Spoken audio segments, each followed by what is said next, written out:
The Premack Principle states that a more preferred activity can reinforce a less preferred activity. This means that if someone enjoys one task more than another, they are more likely to complete the less enjoyable task if it allows them access to the preferred activity. This principle is commonly applied in behavior management, education, and everyday life. For example, if a child prefers playing video games over doing homework, a parent might say, "You can play video games after you finish your homework." By structuring behavior in this way, the more enjoyable activity strengthens the likelihood of completing the less enjoyable one. The principle is grounded in the idea that behaviors are not all equally desirable, and people naturally prioritize activities they enjoy more. The Premack Principle was developed by psychologist David Premack in the mid-20th century. He studied how reinforcement works in both animals and humans, focusing on how different behaviors have different levels of preference. Premack discovered that a behavior occurring frequently could serve as a reinforcement for a behavior that happened less often. This was a shift from earlier reinforcement theories that focused mainly on external rewards, like food or money. Instead, Premack's work showed that reinforcement could come from within a person's daily activities. His research demonstrated that reinforcement is not just about adding rewards, but also about structuring behavior based on natural preferences. Now let's look at some examples. In a classroom, a teacher might use the Premack Principle by allowing students to draw or use the computer after finishing their assignments. Since students are more likely to enjoy drawing or using a computer, they are motivated to complete their schoolwork. In household chores, a parent might tell a child that they can go outside to play only after they clean their room. In professional settings, an employee might tell themselves they can take a break or check social media only after finishing an important task.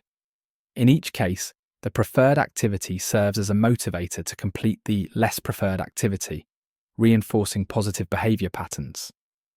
Now let's look at some strengths of the Premack Principle. One strength is that it builds on natural motivation. Since people naturally have preferences, using these preferences to encourage positive behavior is an effective and simple strategy. Instead of forcing a person to do something, it connects their actions to something they already want to do. Another strength is its flexibility. The principle can be applied to a wide range of situations, from parenting and education to self-discipline and workplace productivity. It is not limited to specific tasks or rewards, but can be adapted based on individual preferences. A third strength is that it reduces reliance on external rewards.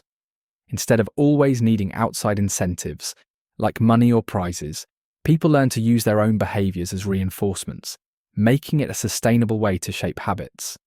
However, the Premack Principle is not without its weaknesses.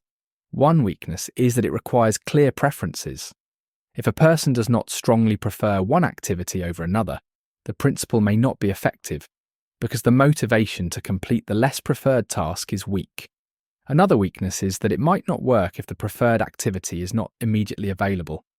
If a reward is delayed too long, the connection between the two behaviors may weaken, making reinforcement less effective. A third weakness is that it may create short-term motivation rather than long-term habit formation. If a person only completes necessary tasks because of the immediate promise of a reward, they may struggle with self-discipline when the reward is removed. Now let's explore some alternatives. One alternative is intrinsic motivation, where people develop an internal drive to complete tasks without needing an external reward. This can be encouraged through goal setting, personal satisfaction, or finding meaning in the task itself. Another alternative is token economies, where people earn points, stars, or tokens for completing tasks, which can later be exchanged for rewards. This method is often used in classrooms and behavior therapy. A third alternative is behavioral shaping, where small steps toward a desired behavior are gradually reinforced until the behavior becomes a habit. While the Premack Principle can be useful, these alternatives provide different ways to encourage and maintain positive behavior.